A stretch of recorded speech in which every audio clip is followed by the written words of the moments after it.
반갑습니다. 떵깡TV의 떵깡입니다.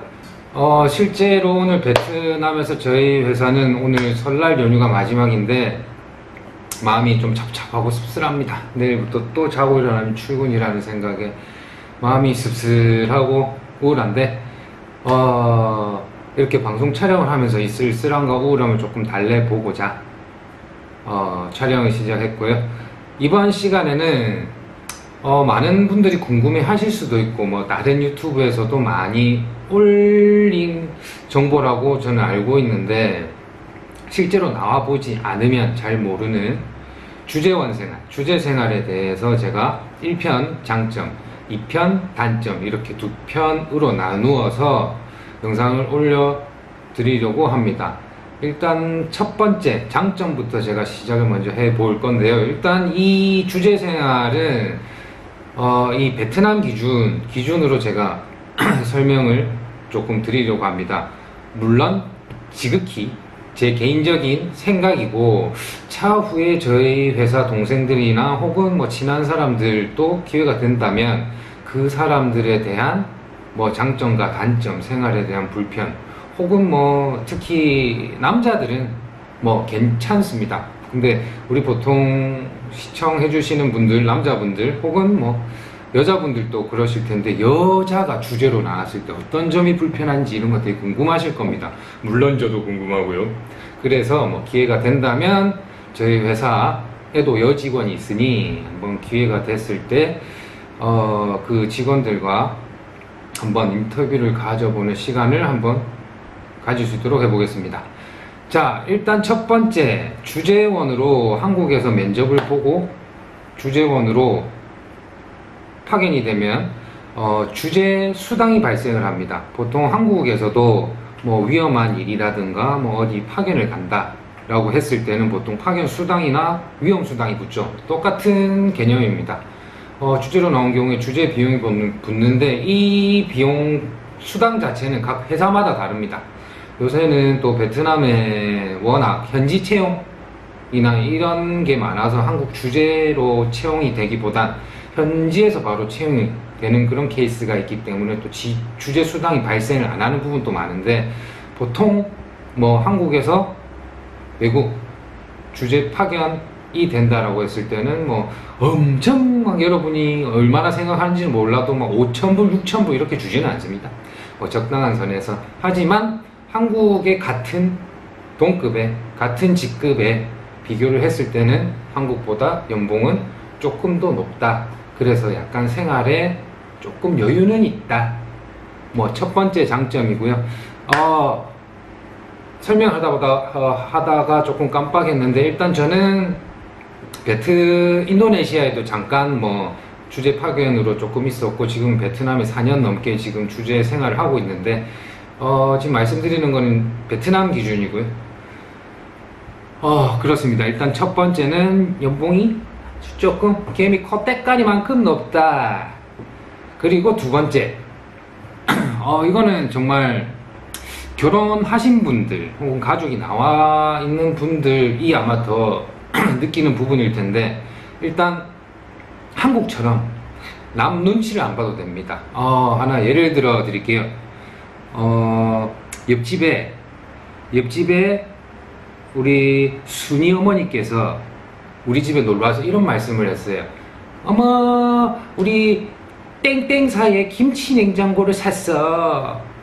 그날 밤에 저희 와이프는 이런 얘기를 합니다. 여보, 저 순이네 김치 냉장고를 샀다 하던데 죽은 김치를 넣으면 김치가 살아난다더라. 그 김치 냉장고는 우리 집에는 없고 이래 갖고 될 일이가 안 될 일이지요. 그죠? 이런 다른 사람들의 눈치를 그렇게 보지 않아도 됩니다. 베트남 문화 특성상도 있고요. 요 앞전에 올린 영상처럼 대놓고 노래 부릅니다. 앞에 집 이사 오고 이래도 우리만 신나면 됩니다. 남이 귀가 귀 뒤에 떨어지 나가든 잠을 못 자든 상관없습니다. 우리만 즐거우면 되고 우리만 좋으면 됩니다. 실제로 이 나라 그 GDP 자체가 그렇게 높은 편이 아니기 때문에 이 월급으로 현지인 월급으로 정말 뭐 대한민국 사람들처럼 이 정도의 수준의 가전제품을 살 수는 없습니다. 보통 되게 평균적으로. 물론 잘 사는 사람은 베트남도 한국 부자들보다 훨씬 잘 사는 사람들이 많습니다. 하지만 평균적으로 뭐 가전제품 혹은 집 이런 자체가 수준이 조금 많이 낮습니다. 그래서 남 눈치를 안 보고 뭐 살아도 됩니다. 뭐 저희 집도 뭐 물론 만약에 저희도 한국에 살았으면 뭐 집 장만하는 것도 사실 조금 어려웠을 테고 뭐 세탁기도요 뭐 드러무 세탁기 쓰셔야 됐을 끼고 뭐 이랬을 건데 저희 집은 통돌이 쓰고 있습니다. 통돌이 쓰고 있고 뭐 사실상 뭐 쇼파 침대 이런 거는 제가 조금 좋은 게 쓰고 싶어서 좋은 거를 샀지만은 뭐 딴 거는 또 뭐 전부 현지에서 구입한 거라 그렇게 저렴하게 다 구입을 했고요. 뭐 이런 가구들이나 뭐 메이커가 없는 가구들이다 뭐 이런 거 전혀 눈치 볼 필요가 없습니다. 또 뭐 자녀를 키우는 입장에서도 뭐 이런 얘기가 들릴 수 있습니다. 이 아빠, 옆집 쑥쑥이는 어느 수학 학원을 보냈는데 아가 7살인데 한 3일 되니까 미적분을 하더라. 미친 소리죠. 정말 진실 나간 소리입니다. 대한민국 사교육 정말 심하죠. 물론 저도 어릴 때 조금 학원을 다니긴 했습니다. 하지만 굳이 여기는 뭐 사실 사교육 보낼 학원이 그닥 많지는 않고요. 뭐 찾기도 힘들 겁니다. 아마 학원 대한민국처럼 그렇게 학원이 많은 나라도 사실 조금 어디 가든 찾기도 힘들 텐데, 물론 여기 뭐 국제학교나 이런 비용이 엄청 비싸긴 하지만 실제로 대한민국처럼 그렇게 사교육에 대해서 그렇게 큰 비중을 차지하지는 않습니다. 그리고 남의 자식들이 그걸 배운다더라. 뭐 태권도를 배우니까 뒷골목에 왕자가 돼 있더라, 황제가 돼 있고 막 그런 거 없습니다. 뭐 정말 제가 생각했을 때는 큰 장점인 것 같고요. 남 눈치를 안 보고 우리가 즐겁고 행복하면 된다. 정말 뭐 둘이 부부 사이든 뭐 가족끼리든 다른 친구들이든 아는 사람들끼리는 사이가 좋다는 전제하겠죠. 아무튼 이런 생활하는 부분에서는 정말 큰 장점입니다. 세 번째로 돈 모으기가 사실 좀 좋습니다. 뭐 두 번째 장점과 약간 일맥상통하는 부분인데요. 남 집의 눈치를 안 봐도 되기 때문에 뭐 가구, 뭐 사교육 이런 거 돈이 그렇게 들진 않습니다. 특히 뭐 대한민국에서는 거의 차 몰고 다니죠. 차. 저도 물론 한국에 있을 때 차가 있었습니다. 물론 베트남에 넘어올 때 다 정리를 하고 넘어왔지만 그닥 그렇게 자가용이 필요하지가 않습니다. 사실상 정말 뭐 이 편에서 제가 단점의 얘기를 할 건데 놀러 다닐 시간도 없습니다. 하고 이 도로 상황 자체가 아시는 분은 아실 겁니다. 정말 한국 사람이 운전하기 정말 개똥 같은 동네입니다. 여기 위험하기도 하고요. 원캉도 오토바이가 많아서 실제로 차를 끌고 다니면 오토바이보다 도착 시간이 더 걸리는 경우가 많고 아무래도 위험합니다. 그리고 차값도 사실 한국에 세금이 많이 붙기 때문에 2배가 듭니다. 마티즈 이런 거 한국에서 1,000만원 조금 넘게 주면 사죠. 여기서는 2,000만원 넘게 주고 사야 됩니다. 그래서 뭐 보통 회사들에서도 이렇게 주제로 나오면 직원들을 또 보호해야 되고 사고가 당하면 안 되기 때문에 또 웬만한 회사에서는 또 차량 지원을 해줍니다. 그래서 돈 모으기는 참 쉽다. 뭐 물론 저 총각들이 뭐 이래 좀 광란의 밤을 즐기고 밤문화를 즐기는 총각들이다. 이런 친구들에서는 약간 조금 얘기가 달라지겠지만 실제로 그런 유흥이나 뭐 이런 데 큰 관심이 없다. 뭐 나는 뭐 쥐 죽은 듯이 회사의 지방령이 되겠다. 이렇게 하면 실제로 정말 돈 모으기는 환경은 정말 좋습니다. 대신에 뭐 좀 정신이 비폐해지고 약간 뭐 이런 부분은 좀 있겠지만요.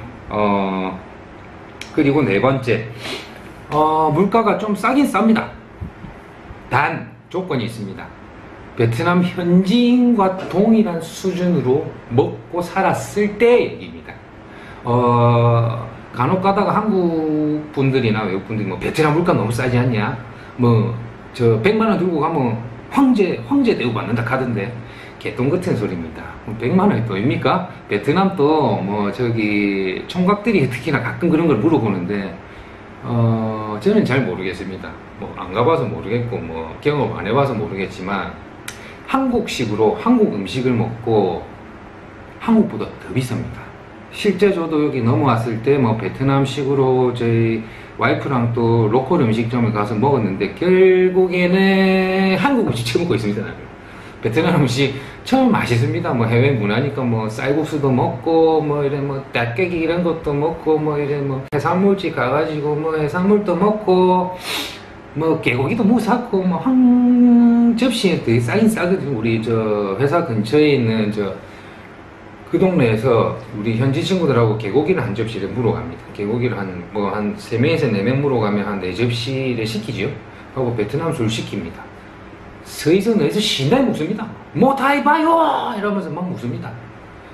50만 동 이래 나옵니다. 한국 돈으로 25,000원, 3만원이면 4명이서 술 이만큼 취할 때까지 먹고 나올 수 있습니다. 특히 더 촌동네라서 더 싼 그것도 있는데, 하지만 결코 우리가 해외에 나와서는 현지인과 동일하게 정말 살기는 힘들다. 뭐 여행 오신 분들은 알 겁니다. 베트남이나 뭐 인도네시아나 동남아시아 쪽 화장실 작살나지요. 옛날 뭐 대한민국 저희 어릴 때도 그랬지만 푸세식 뭐 이런 데서 뭐 똥오줌 많이 쌌습니다. 근데 지금은 아니잖아요, 그죠? 일단 뭐 문화 차이나 뭐 음식, 뭐 향신료 이런 차이에서도 있겠지만 정말 동등하게 살았을 때, 동일하게 살았을 때는 물가는 싸다 하지만 한국 사람이 한국의 문화를 유지하면서 조금 편리하게 산다 라고 했을 때는 그닥 싸진 않지만 그래도 로컬에 뭐 이런 그런 거는 물가는 실제로 쌉니다. 뭐 일반 작업자들이 월급이 보통 저희 회사 기준으로는 뭐 한 달에 30만원? 한 달에? 잘 먹고 잘 삽니다. 신나게 놉니다. 걱정 근심이 없습니다. 땅바닥에 뭐 그물 하나 탁 걸치고 잡보고 막 행복지수 정말로 없습니다. 그런 아들 보면 참 대한민국 사람으로서 보면 참 불행하다 생각을 하는데 어째 저래 또 저 아들은 와 걱정 근심이 없노 싶을 때도 좀 있습니다.